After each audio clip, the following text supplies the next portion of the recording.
Guys welcome to my channel. तर संध्याकाळ झाली होती, मस्तपैकी छान जेवण झालं. तर ऋत्वी तिच्या बाप्पांना म्हणाली का बाप्पा चला ना आईस्क्रीम खायला. तिने हट्टच धरला की बाप्पा मला आईस्क्रीम खायची म्हणून. तर मग आम्ही गेलो होतो आईस्क्रीम खायला. ऋत्वीला आईस्क्रीम एवढी आवडली की ती बोलायला सुद्धा तयार नाही. चला तर मग आपण बघूया ऋत्वी काय म्हणते आईस्क्रीम खात. कुठं आली ऋत्वी? कशी आहे? भारी आहे. आवडते तुला? हा मग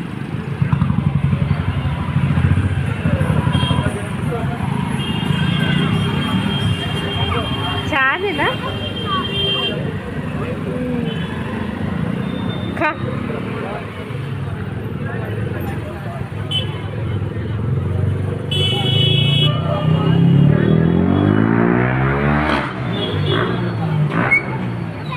आम्ही आईस्क्रीम घेऊन दिली. तर आईस्क्रीम खाताना ती कोणाशी बोलायला